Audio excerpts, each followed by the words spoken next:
All right, we are at our second destination. It looks like it's a bar. Interview with Ferris. All right, interview with Ferris. Yeah, I heard Kel's husband was killed. Terrible. I'll just come out and say it. If you think it was me, it wasn't. I know we were screwing, but that's all it was. She was crazy. So this is where it brought us, to a bank. So I don't know why we're here at the bank, but I guess we probably should look around, shouldn't we? So far Haley thinks it's Mrs. Hartley who killed her husband, but I think there's more to it.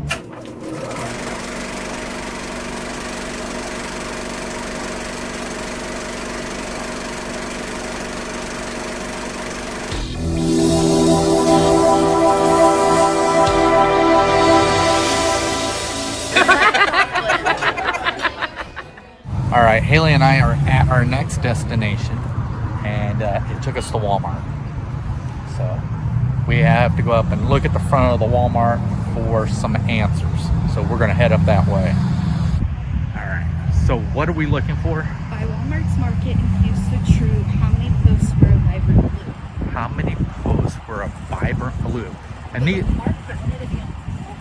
yeah, but haven't they redone some of these? So it could have been redone before. The answer is 1, 2, 3, or 4. So a vibrant blue. They're talking about the post. So we gotta walk way up on it here.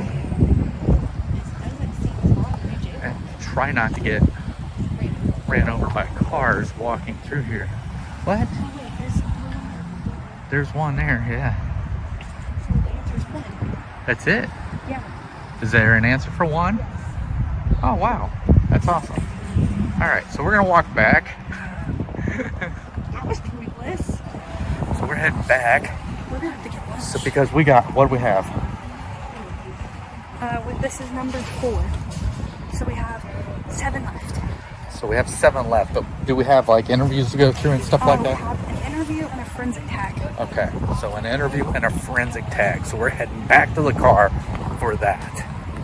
All right, we are back in the car for the next interview. Yes, And with Madeline. with Madeline. That's Do you think her last name starts with an H? Maybe. Maybe Madeline H. Okay, go ahead. Okay.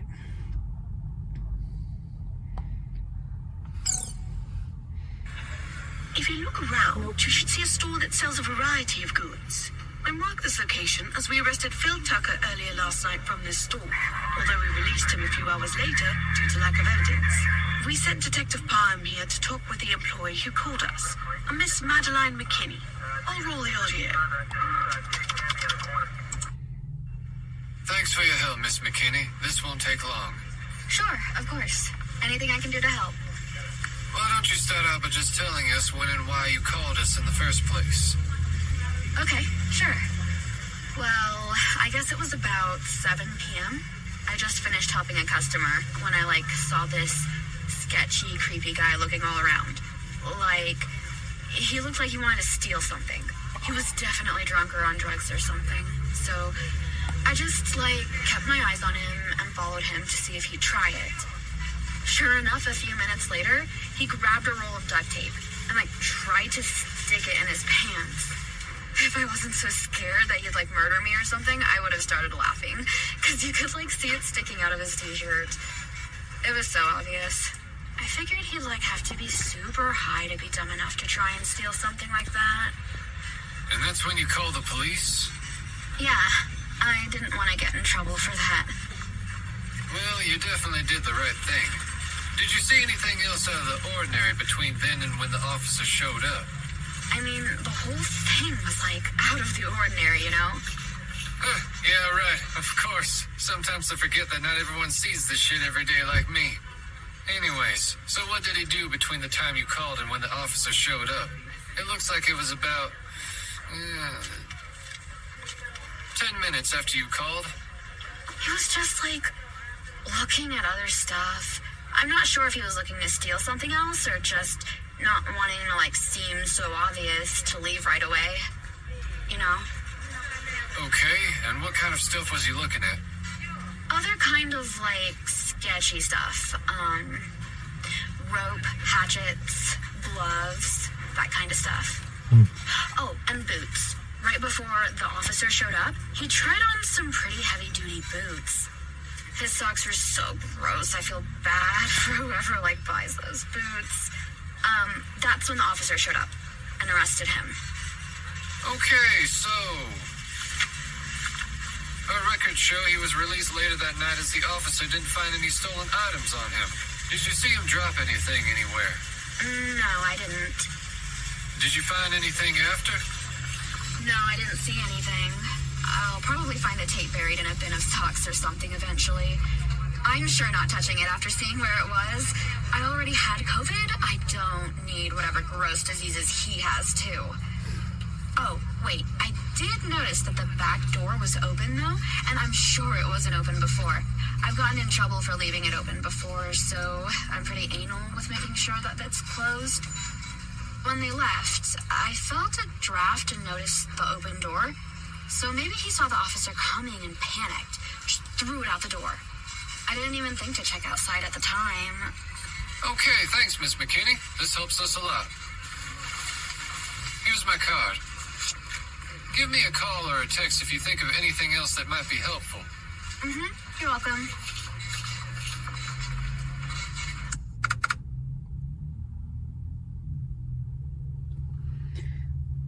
Alright, detectives. Officer Candelario picked up Mr. Tucker last night at, 7 p.m.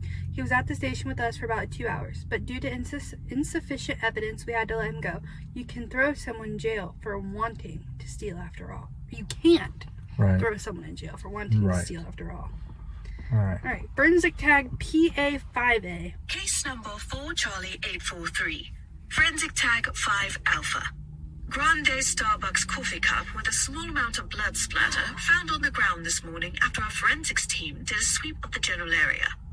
The blood was determined to be that of our victim, Mr. Hartley. Spray pattern suggests the cup was within 3 feet of the victim at the time of murder and is consistent with blunt force trauma to the head. Cup has the name Jade written on the side. There was another type of DNA found on the cup too, other than Mr. Hartley's, of course. The interesting part is that it returned a 20% DNA match to Mr. Hartley, which is consistent with someone related. Oh, wow.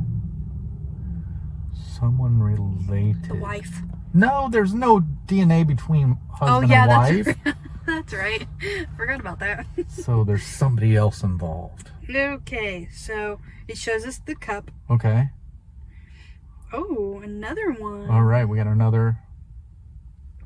Case number 4 Charlie 843. Forensic tag 1 Alpha. Men's black boots found at this location on the ground outside the door. A couple hours after meeting with Detective Parham, Madeline called him and mentioned she found Phil's disgusting boots in a lost and found. She asked around, and apparently they were found last night around 10 p.m. by the store's cleaner outside the back door. The boots model is a men's Timberland Redwood, size 9. Tread pattern matches those found at the murder scene. 2 traces of DNA found match both Phil Tucker and Madeline McKinney. She also mentioned after doing a quick inventory check, they found a pair of men's Kodiak boots missing. Oh, wow. And then it just shows them doing the... Looking at the boots. And then the map where Phil was arrested, where the coffee cup was found, the boots. Okay.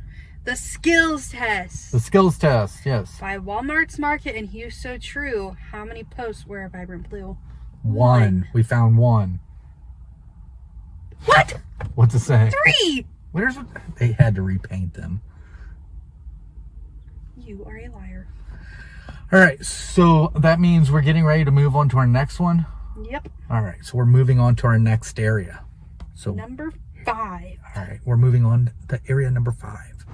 So we are at our next destination. We are here at a Hamptons Inn Suite.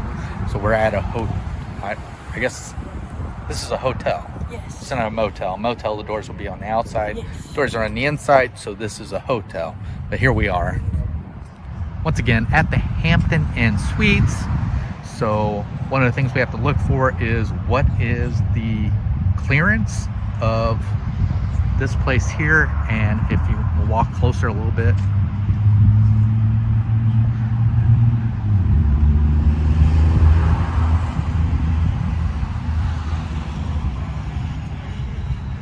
I don't know if you can see it, says the clearance is 12 foot 6 inches and asked for our question in inches, didn't it? Yes. Haley converted it, so she said 150 inches for the clearance, but we have not answered that. We've got some interviews to listen to, so we're gonna get back in the car and listen to these interviews. All right. Pictures. So here we go. Okay. We are outside the Hampton Inn Suite here in Muncie. We are at Andrew's Tail. We're at Andrew's Tail. so Andrew's Tail. Okay. Interview with Nathaniel. Okay. Decryption in process. I like that. Decryption complete. Okay, detectives, we ran all of our suspects as well as our victims' bank and credit cards through a system to try and piece their timelines together. To our surprise, we not only found a hit at this hotel for Mr. Hartley, but for Mr. Burroughs as well. I sent Detective Palm over to look into it. He spoke with the bartender, a Mr. Nathaniel Knight, who served both of them. Here's the audio. Excuse me, Nathaniel, Detective Parham. I'm investigating a murder and have information that you may have been in contact with the victim. Do you have a few minutes to chat? Sure, but, how do you know my name? Your name tag, son. Right, obviously. Sorry, I'm a bit nervous. I was in contact with a murder suspect. When? Who? It's all right, understandable. Our records show our victim made a bank card transaction here at around 8 p.m. last night. Name's Andrew Hartley. White, male, 6'1", possibly wearing jeans, a dress shirt, and a black jacket. Did you see anyone like that? Oh, yeah, I remember him well. He sat right here at the bar. Said he wanted to get a room, but they were sold out. So we sat here for about an hour and a half and drank. A lot. Expensive shit, too. Kept asking for the top shelf scotch. For a while there, I thought he was intent on trying them all. $50 Macallan, $40 Oban, $60 Lagavulin. I'd have to check, but he must have had 7 or 8. Did he mention anything about why he was drinking so much? Oh, yeah, I heard all about it. Lucky guy's long-lost uncle died and left him a fortune. Wait, you said there was a murder? Did that guy die? Unfortunately, yes. Oh, no. Not so lucky after all. Holy shit. What happened? Do you know who did it? I can't go into specifics. We're investigating a few suspects. Did he mention anything about having an enemy or someone who might want to harm him? I wouldn't call it an enemy, but he did complain about his wife a lot. No, I mean a lot. Sounds like she was banging some other dude, making his life a living hell. He seemed pretty intent on taking off with the money and leaving her. Okay. Our records also show one of the suspects made a transaction here last night as well. Do you recall if Mr. Hartley was with anyone? Nah, he was alone. Do you recall any of the other guests acting suspicious or out of the ordinary? Now that you mention it, yes. There was this guy, Albion, I think it was. I remember his name from his credit card as it was pretty unusual. He seemed normal at first. He got here, well, I guess about the same time as Mr. Hartley. That was around 6:30. Came in just after him. Sat down at the bar, a few stools away. Didn't say much, had a couple of drinks. The weird part was when Mr. Hartley paid his bill. As soon as he pulled out his debt card, the guy downed his drink in one go and hopped up. Walked over and stood right beside him. Told me he also wanted to pay his bill. After I put Mr. Hartley's card back on the bar, I asked the Albion guy how I could help him, but he didn't answer. So I asked him again, how can I help you? No answer. He wasn't looking at me either. He was just staring at his phone. Huh. This also is not unusual, but the way he held his phone was... it's like he wanted people to think he was taking a selfie. But the phone was pointed right at the debt card, and I could tell he was trying to take a picture of it. Ah, shit. Do you think this guy offed him to steal his money? I'm sorry, but I can't comment on that. Did either of them mention where they were going? The weird guy didn't say anything, but Harley did. I mentioned he might want to go put that bad boy in the bank. I'd be nervous as hell walking around with 40 mil in my wallet. He said, How much in his wallet? And I asked 40 if I million. knew when the bank closed. How? I said probably soon as it was after 8 already. Did Albion hear any of this? Ah, for sure. 100%. He was right there the whole time. Thanks. One more thing. Would you be able to describe what Albion was wearing? Did he have anything with him? Hang on. He was wearing dark blue, black pants, black long sleeve shirt, black hooded coat. He had the Timberland Redwoods on too. I recognised him as I bought myself a pair last year. He also had one of those long cases, like a pool cue case or some sort of instrument. All right. Thank you for your time. Here's my card. Please let me know if you think of anything else. Yeah. Yeah, no worries, mate. Hope you catch him.